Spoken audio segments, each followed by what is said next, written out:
السلام علیکم ورحمۃ اللہ وبرکاتہ۔ کتاب تاریخ اسلام سے ہم مضمون مطالعہ کر رہے ہیں خلافت راشدہ۔ آج اس کی دوسری قسط حاضر ہے، سماعت فرمائیے۔ فلاحی ریاست کا تصور خلافت راشدہ ایک معیاری خادم خلق ریاست تھی۔ اس کا مقصد محض ملک کو اندرونی انتشار یا بیرونی حملوں سے بچانا ہی نہ تھا، بلکہ عوام کی حقیقی فلاح و بہبود اور ان کے لیے آسانیوں کی فراہمی اس کا اصل مقصد تھا۔ حضرت عمر رضی اللہ عنہ کا ارشاد ہے کہ خدا کے نزدیک سب سے زیادہ خوش نصیب وہ حاکم ہے جس کے ذریعے اس کی رعایا خوشحال ہو، اور سب سے بدبخت وہ حاکم ہے جس کے سبب اس کی رعایا بدحال ہو۔ اس لیے سب اعمال کو فرمایا کہ تم بھی اپنے آپ کو کجروی سے بچاؤ، یعنی غرور تکبر سے بچاؤ، غلط طریقوں سے بچاؤ، تاکہ تمہارے ماتحت بھی کجروی اختیار نہ کریں۔ انہیں یہ ہدایت بھی تھی کہ اپنے دیگر فرائض کے ساتھ ساتھ لوگوں کو قرآن اور سنت کی تعلیم دیں، تاکہ آئینی فلاح کا صحیح اسلامی تصور اور اس کا راستہ معلوم ہو، اور امر بالمعروف اور نہی عن المنکر کی ترویج ہو۔ اس طرح ریاست بھلائیوں کو فروغ دینے والی تمام کوششوں کی حوصلہ افزائی کر سکے اور برائیوں کی روک تھام ہو۔ یہی وجہ تھی کہ ان دنوں لوگوں کی خانگی زندگی شرعی اصول کے عین مطابق تھی۔ ہر مسلمان تعلیم نبوی کا صحیح نمونہ تھا، اسی لیے جہاں جہاں بھی مسلمان گئے ان کی قابل رشک زندگی اور حسن سلوک سے متاثر ہو کر غیر قومیں کثیر تعداد میں ایمان لے آئیں۔ ہم جانتے ہیں کہ عرب سے ہی وفود جاتے تھے، تاجر جاتے تھے، یورپ کی طرف بھی گئے، ہندوستان کی طرف بھی آئے، اور مشرق بعید کے علاقوں جیسے انڈونیشیا، ملائیشیا، ان علاقوں میں بھی گئے، یہاں تک کہ چائنا میں بھی گئے، اور اپنے حسن اخلاق اور اچھے معاملات کی وجہ سے اسلام کی ترویج ہوئی اور اسلام پھیلا غیر مسلموں میں، اور بے شمار غیر مسلم ایمان لے آئے، اور اس کا بہت بڑا کریڈٹ جاتا ہے ان تاجروں کو اور ان لوگوں کو جو زمانے میں گئے۔ فلاحی ریاست کا مالی انحصار بیت المال پر تھا، جو عوام کا خزانہ تھا، یعنی قومی خزانہ، اور جس کے انتظام کے لیے دیانتدار اور تعلیمی یافتہ صحابہ کو مقرر کیا تھا۔ خلیفہ کو اس پر بے قید تصور کا اختیار نہ تھا، اور وہ اس کو صرف احکام شرعیت کے مطابق خرچ کر سکتا تھا، اپنی مرضی سے نہ اپنی ذات پر اور نہ دوسروں کے لیے اس میں سے خرچ کرنے کا اسے کوئی حق حاصل تھا۔ ہم جانتے ہیں آج کل تو قومی خزانہ ذاتی ملکیت سمجھا جاتا ہے، لیکن اسلام میں ایسا نہیں ہے۔ اسلام میں بیت المال یعنی قومی خزانہ صرف عوام کی ملکیت ہے، اور اس کو حاکم وقت جو ہے نا بہت احتیاط سے خرچ کرتا ہے، بے جا مصرف نہیں کرتا، نہ اپنے لیے نہ دوسروں کے لیے۔ اپنی مرضی حضرت عمر بیت المال کی حفاظت یتیم کی مال کی طرح کرتے تھے، یعنی قرآن میں آیا کہ یتیم مال کی حفاظت کرو، تو حضرت عمر اسی طرح کرتے تھے بیت المال کی حفاظت، اور اسے سب مسلمانوں کی امانت سمجھتے تھے۔ خود ضرورت پڑنے پر وہی خرچ روا رکھتے جو دستور کے مطابق ہو۔ یہی حال حضرت علی کا تھا، جو بیت المال سے بغیر حق کے نہ خود کچھ لیتے اور نہ کسی دوست رشتہ دار کو دیتے، حتیٰ کہ اپنے حقیقی بھائی حضرت عقیل کو جب انہوں نے وظائف کی عام تقسیم سے قبل کچھ دینے سے انکار کر دیا تو وہ ناراض ہو کر امیر معاویہ کے سے مل گئے۔ اسی طرح ان کے چچا زاد بھائی حضرت عبداللہ بن عباس ان کی سخت باز پرس سے تنگ آ کر علیحدہ ہو گئے، لیکن آپ نے پرواہ نہ کی اور بیت المال سے بیجا طور پر کچھ لینے کو حرام قرار دیا۔ بیت المال میں ملک کے تمام ٹیکسوں کی رقم اور زکوٰۃ اور صدقات وغیرہ بھی جمع ہوتے تھے، اور اس میں سے تمام مستحقوں، ناداروں اور محتاجوں کو باقاعدہ وظیفے دیے جاتے تھے، جو ان کی ضرورتوں کو ملحوظ رکھ کر مقرر کیے جاتے۔ یتیموں، بیواؤں، لاوارث بچوں کا خاص خیال رکھا جاتا، اور ان کو گھر بیٹھے ان کے مقررہ وظائف پہنچتے۔ نامولود کا وظیفہ روز پیدائش سے ہی جاری ہو جاتا۔ فلاحی ریاست کی انتہائی کامیابی تھی کہ ملک سے ناداری، مفلسی اور پریشان حالی ختم ہو گئی۔ یہی اسلامی اخوت و مساوات کا تقاضا تھا، اور بیت المال کے قیام کا مقصد بھی اس کو پورا کرنا تھا۔ خلافت راشدہ نہ تو شخصی حکومت تھی اور نہ اس کے دور میں بیت المال شخصی ملکیت تھا۔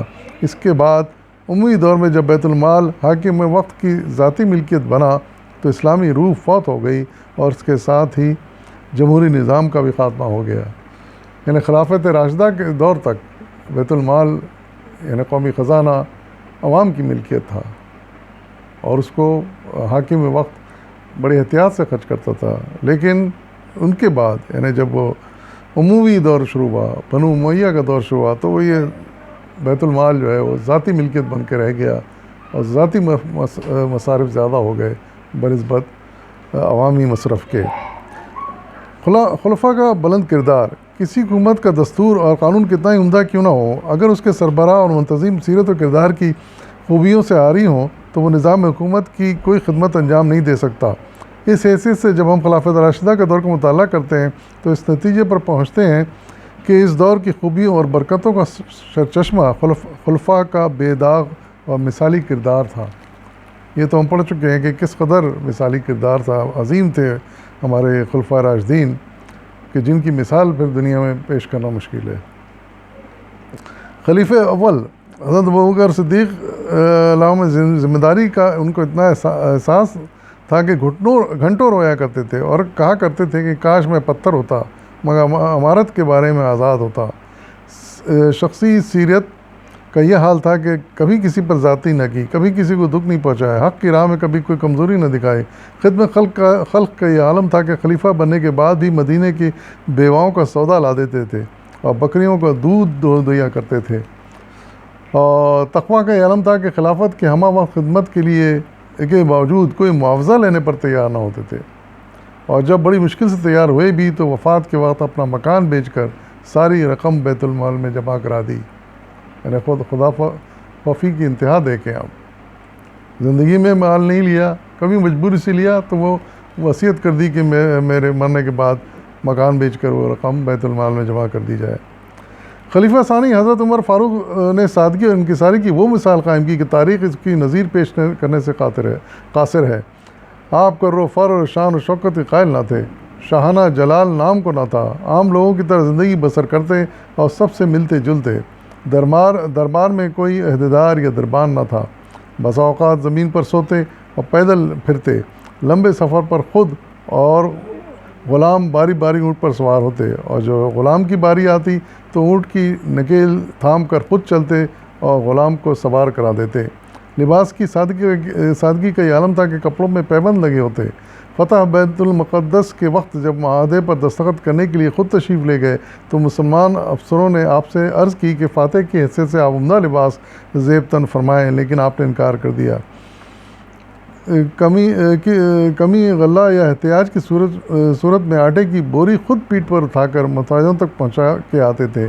آپ کا مقولہ تھا کہ عمدہ اخلاق کی تعلیم باتوں سے نہیں دی جاتی بلکہ عمل سے۔ کبھی یوں فرماتے کہ اگر خلافت کے فرائض اور خدمت خلق اس طرح انجام دے سکوں کہ لوگ آرام سے گھر میں سوئیں تو یہ میری خوش قسمتی اور سعادت ہے، اور اگر لوگ میرے دروازے پہ آنے کو مجبور ہو جائیں تو میری اپنی بدقسمتی ہے۔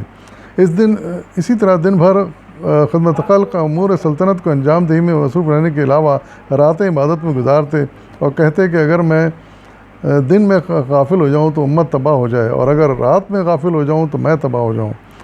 اور بسا اوقات تو رات بھی اسی میں صرف ہو جاتی کہ غریبوں محتاجوں کے پرسان حال ہوتے اور ان کی ضرورتوں کو پورا کرتے۔ خلق کی آسائش و بہبود کو اپنی اور اپنے خاندان کے افراد کی بہبود پر ہمیشہ ترجیح دیتے۔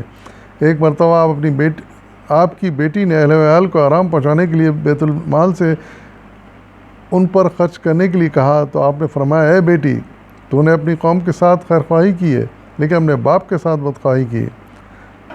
آپ کا یہ مثالی کردار دیکھ کر حضرت علی فرمایا کرتے تھے حضرت عمر کے بارے میں کہ آپ نے اپنے بعد آنے والوں کو تھکا دیا، انہیں اتنا بلند اور معیار قائم کر دیا کہ اس معیار پر ہمارے لیے پورا اترنا بڑا مشکل ہے۔ حضرت علی کے قول تھا یہ۔ خلیفہ ثالث حضرت عثمان جود و سخا، شرم و حیا، مودت الفت اور صلح رحمی اور خیر خواہی میں ممتاز تھے۔ اسلام کی سربلندی اور مسلمانوں کی فلاح و بہبود کے لیے آپ اپنی دولت کو بے دریغ خرچ کرتے۔ مسلمانوں کی جان و مال اور عزت آبرو آپ کے نزدیک اس قدر محترم تھی کہ جب باغیوں نے آپ کے مکان کا محاصرہ کر لیا تو آپ کے ساتھیوں نے باغیوں سے جنگ کرنے کی اجازت چاہی، لیکن آپ نے صرف اس لیے انکار کر دیا کہ اس سے مسلمانوں میں خونریزی ہوگی، اور اسی خونریزی کو بچاتے بچاتے بعد میں خود شہید ہو گئے۔ یہ ہم جانتے ہیں، پڑھ چکے ہیں حضرت عثمان کے حالات میں۔ چوتھے خلیفہ حضرت علی رضی اللہ عنہ سادگی، فقر و فاقہ، خدا ترسی اور ایثار و خلوص کا مجسمہ تھے۔ قومی معاملات میں احتیاط کے اوصاف آپ کی سیرت کا اہم حصہ تھے۔ آپ اپنی صلاحیت اور طاقت امت کی فلاح بہبود کے لیے وقف کر دیتے اپنی صلاحیت اور طاقت امت کی فلاح بہبود کے لیے وقف کر دیتے۔ تمام خلفاء راشدین نے اپنے ذاتی بلند سیرت، اسلام اور مسلمانوں کی بے لوث خدمت کے بدولت امت کا اعتماد حاصل کر لیا۔ اس دور کی جو بھی خوبیاں نظر آتی ہیں ان کے فروغ میں انہی مقدس ہستیوں کا دخل ہے۔ خلافت راشدہ کا مزاج ہی تقاضا کرتا ہے کہ اس کے چلانے والے بے داغ سیرت کردار کے مالک ہوں اور دین کے بے لوث خدمت ان کی زندگی کے نصب العین ہو، تاکہ ملک میں امن و امان اور فراغت کا دورہ ہو۔ اور یہی وہ خصوصیات ہیں جن کی بنا پر ہر دور کے مسلمان یہ خواہش کرتے ہیں کہ ان کا سیاسی کردار، سیاسی اور اجتماعی نظام بھی خلافت راشدہ کے نمونے پر ہو۔ تو یہ خلافت راشدہ کا معیار تھا، اقدار تھیں اور طریقہ کار تھا جس کو ہمارے حکمرانوں کو بھی فالو کرنا چاہیے، ایک معیار بنا کر ان کو فالو کرنا چاہیے، اور حتی الامکان کوشش کرنی چاہیے کہ اتنا اونچا نہیں تو کم سے کم بہتر سے بہتر اور ان کے قریب تر ایک معیار حکمرانی کا قائم کریں۔ اور جس طریقے سے ایمانداری سے انہوں نے حکومت کی، اسی طریقے سے حتی الامکان آج کے حکمرانوں کی چاہیے کہ ان کو فالو کریں، کیونکہ اسی میں ان کی بھلائی ہے، اسی میں ان کی آخرت بن سکتی ہے، اسی طرح کہ اس کو خلافت راشدہ کو معیار بنا کر چلیں اور اسی کے مطابق حکومت کرنے کی کوشش کریں، ان کی زندگی سے رہنمائی حاصل کریں۔ اگر یہ نہیں کریں گے تو اپنی دنیا بھی خراب کریں گے اور آخرت تو یقیناً پھر اللہ کے آگے ان کو ہر بات کا جواب دینا ہوگا۔ تو آج کے حکمرانوں کو یہ سوچنا چاہیے کہ ہم کیا کر رہے ہیں، کیا ہم ویسا کر رہے ہیں جیسے ہمارے اسلاف نے کیا، خلفائے راشدین نے کیا۔ ٹھیک ہے، اس حد تک تو ہم نہیں جا سکتے، اتنا ویسا معیار تو نہیں قائم کر سکتے، لیکن جس حد تک ممکن ہو یہ سوچ کر آگے بڑھیں، اور یہ سوچ کر ہر اقدام کریں، اور یہ سوچ کر ہر حکم دیں، اور یہ سوچ کر ہر فیصلہ کریں، اور یہ سوچ کر وہ ایک ایک روپیہ خرچ کریں کہ یہ عوام کی ملکیت ہے، ان کی ذاتی ملکیت نہیں ہے، اس پر عوام کا حق ہے۔ تو جو طے شدہ معاوضہ ہے اس سے ہرگز آگے بڑھنے کی کوشش نہ کریں، ورنہ اللہ کے آگے ان کو سخت جواب دینا پڑے گا، سخت سوالات ہوں گے، ان کو بمشکل وہ جواب دے پائیں گے۔ یہ ضرور سوچنا چاہیے ہم آج کے حکمرانوں کو، ایک دن آنے والا ہے کہ ان سے جواب طلبی ہوگی، ایک ایک روپے کا ان سے حساب لیا جائے گا کہ کس طرح خرچ کیا، کن پر خرچ کیا، کیوں خرچ کیا۔ اللہ تعالیٰ ہمارے حکمرانوں کو نیک توفیق عطا فرمائے اور خلافت راشدہ کے اصولوں پر چلنے کی توفیق عطا فرمائے، ہمت عطا فرمائے۔ وآخر دعوانا الحمدللہ رب العالمین۔